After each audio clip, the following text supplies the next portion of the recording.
Vampires heal fast. Even half-human vampires like Alucard healed faster than regular humans. He'd had gotten scratched during a scuffle with demons, and after we destroyed the pack, I tended his wounds in the infirmary. How's it possible for this thing to get infected so fast? I cleaned and disinfected the wound on his arm. Bites from night creatures are naturally plague-ridden. Alucard grunted as I treated him. You'll need to leave the wound open. Stitching it will only trap in the bacteria. I know, I nodded. That's why I'm going to wrap in a bandage with antibiotic ointment. I'll change it every few days until it's fully healed. Alucard smiled. Oh, understood. You've become quite talented at this. Who would have known the stranger barging through my door would become a natural healer? He stroked a hand through a lock of my hair straying from the braid. My pulse up-ticked and I drew away, turning my head, concealing the light blush on my face. Yeah, don't do anything crazy. Let it heal. I heard Alucard's footsteps as he followed me through the castle halls. I'm sorry. I didn't intend on making you uncomfortable. Don't worry about it. I chuckled. I'll be in the library if you need me. I booked it out of there before the blush overtook me. Later that night I heard Alucard stir beside me, grunting in discomfort. I smelled the infection before I could see it. Son of a bitch. Son of a bitch, I growled after unwrapping Alucard's bandage. His skin had fully closed up, trapping the pus-filled infection inside. Alucard, I nudged him. Alucard, wake up! The hybrid grumbled and turned. What's wrong? Your wound closed itself up and sealed the infection. I'm gonna have to cut it open and clean it out. Do what you must, my darling, Alucard murmured, lifting a lid. I blushed. He never called me darling before. I collected the medical supplies I needed and brought them to our bedroom, setting them up on the night table. Alucard, listen to me. I heated the knife with a fire spell. I'm gonna cut open that wound with a hot knife. It's gonna hurt a little, so brace yourself. Once that's done, I'll clean it out and bandage it like I did before. It's okay. I can handle a little pain, he answered, half awake. I nodded. Here, grip this rock. I sat on the bed and got to it. The moment I pressed the hot knife against inflamed skin, something snapped in him. The instant he saw what I was doing, he lunged and pinned me against the cold, hard floor. His claws dug into my throat, and his entire form changed to a pallid gray, with fangs sharpened and a ragged snarl rippling from his throat. His eyes turned demonic, staring me down with the full intent of killing me. I screamed and kicked him in the groin, startling him off me as I scrabbled back against the wall, clutching my bleeding throat. Alucard came to his senses and lost his demonic appearance. His eyes cast upon me in dread when he realized what just happened. He hushed my name, eyes wide in remorse, seeing me crouched miserably in the corner of the room with bloodied hands around my throat. I'm sorry. I'm so sorry. I stared at him in rigid terror, and though my throat was barely scratched, it didn't matter. Nothing mattered in that moment. I swear I didn't mean to. He slowly approached me. I was so terror-stricken I did what you never should do when faced against a supernatural creature. I ran from a vampire. I didn't know where I was running, and I didn't care. I needed to get out. Fear and instinct propelled me to run as fast and far from the castle as possible. I didn't notice I was running barefoot through the forest in the witching hour, in only my nightclothes. I ran until felt the numbing cold burn into my feet. Snarls echoed through the darkness of the woods. Night creatures appeared from the shadows, snarling and growing with envious jaws. Only now did I realize what an idiot I'd been, running through the forest with a bleeding injury and no magic staff. The creatures attacked like a pack of starving wolves. My flight instinct switched to fight as I fought them back with my light magic and elemental powers. They were too fast and too many. Soon the creatures would tire their prey, but I set up a ring of holy flame around myself, backing them away with startled yelps and desperate cries. Try getting past that, you fuckers. I screamed with outstretched arms, the glyphs glowing across my limbs. The demon pack parted for a hellish creature with a werewolf's decomposing body and a rat's rotting skull.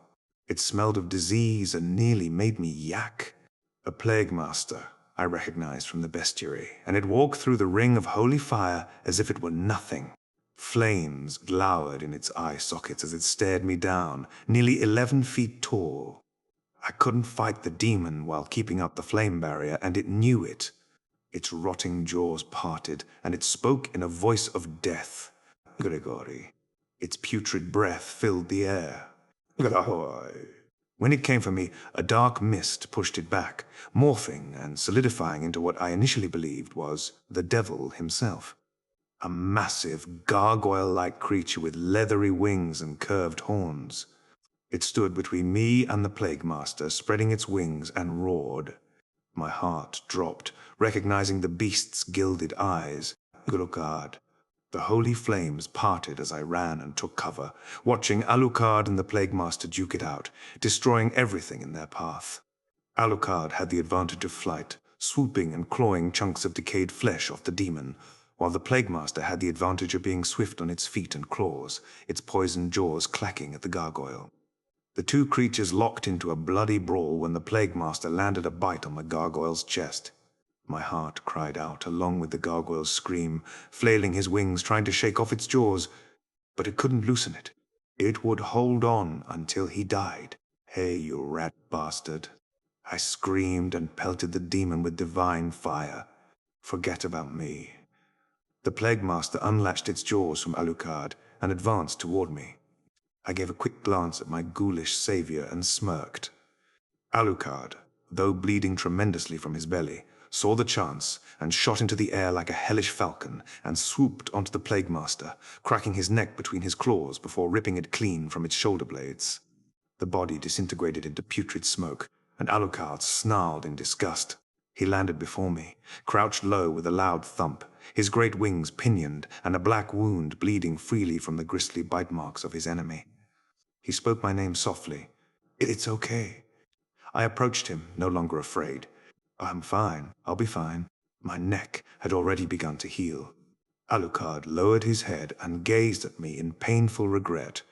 The same gentle eyes I've come to love. I knew it was him. We touched foreheads before Alucard let out a pained shriek and shrunk to his normal form. Gogo, he rasped pitifully. Go home. It's not safe. There will be more. He snarled in agony when I approached him. Leave. I'm not leaving you.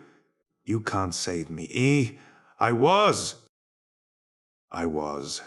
He started coughing up blood.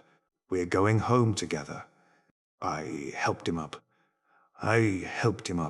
You can whine after I heal your ass. It was a miracle we made it back without being set on by more night creatures. Alucard was in bad shape. He kept hacking up blood and bile, and by the time we got through the castle doors, he couldn't even stand. I never knew how strong I really was until I carried him bridal style to the infirmary. Setting him on the sickbed, I scrambled to get everything I needed, thinking rapidly about what I needed to treat a bite wound. I don't remember calling out for the librarian, nor did I realize he could leave his solitude when he appeared right in front of me. You seek my wisdom. Oh, I guess so. I stammered, getting it together. I need help. Alucard is badly injured. He was bitten by a demon, and he's bleeding. First, I gotta stop the blood, and then... The librarian made a bird-like shriek as he stood over Alucard. I gasped, shuddering in horror. Alucard's skin went pallid gray and his veins coursed black. The bite on his abdomen oozed gray like decaying flesh, and the smell equally repulsive. It took everything to keep me from chucking it. Alucard's body shuddered, making me jump. What in the almighty name? What night creature bit him? The librarian asked severely. Fa! A plague master. The librarian shook his head. Ah, then it is already too late. God, what are you saying? The bite of a plague master means death. Its bite will poison its victim within minutes, souring his blood, putrefying his body. He will die, regardless of the remedies treated. He lowered his beak. I am sorry, there is nothing that we can do. Bullshit, I snapped. We can't let him die. He got bitten protecting me. He's in this shape because of me. I have to fix this. It's my fault. Your Lazarine friend is right. A woman's voice answered. Nothing in this healing room can treat your friend. The poison will overwhelm him. Da! The librarian shrunk away in a pitiful hiss when a cloaked woman appeared as if out of nowhere. It was the vampiress who scared off Varney and his grunt. Where the hell did you come from? Not from hell at all. She chuckled before looking regretfully down on Alucard, groaning in deep unconsciousness. Adrian Tepes is dying. The vampiress removed her hood. He's been bitten by the deadliest night creature known. Had he been fully human, he would have perished before you carried him through the castle door. But his vampiric blood is strong, as is his heart. He will hold on longer than most, I said hopefully. That'll give me time to make an antidote. If I can do that, make an antidote and treat him, will he survive? Theoretically, yes. The vampiress dipped her head. But there's no existing cure for this.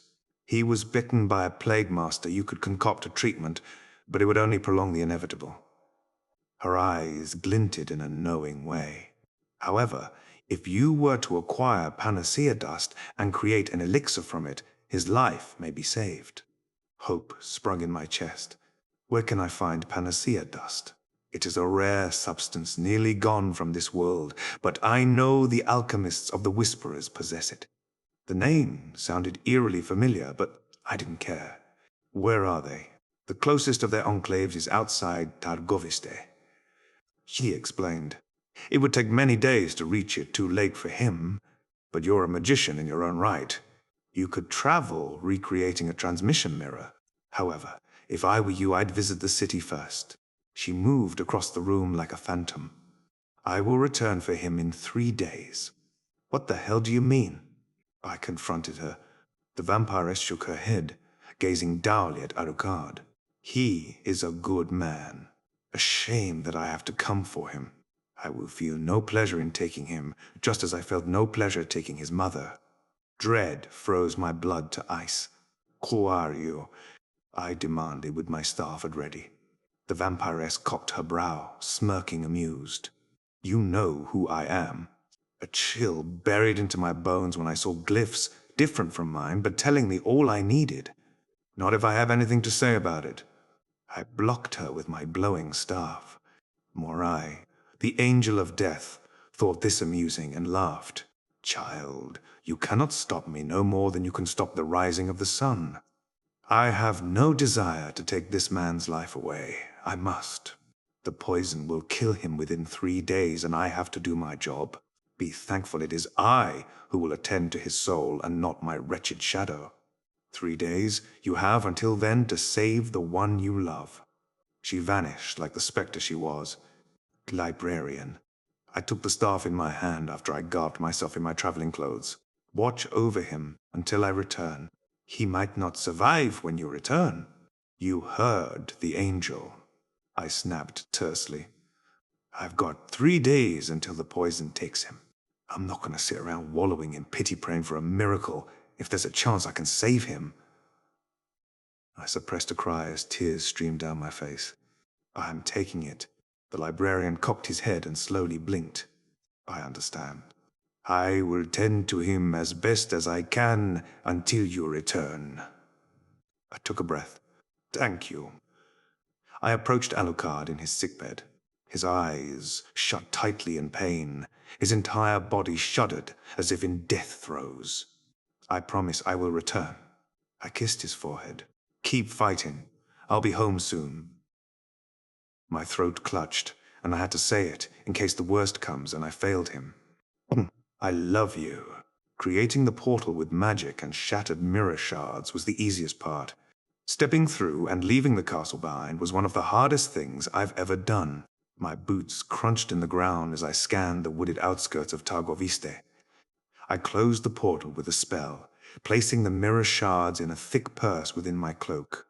Down the hill, a few miles off Targoviste stood crouched and decrepit like the skeleton of a long-dead beast, but my destination was the opposite direction. I won't fail. I'm stronger than I was before. I popped my staff and I hiked uphill to the fortress looming above the trees.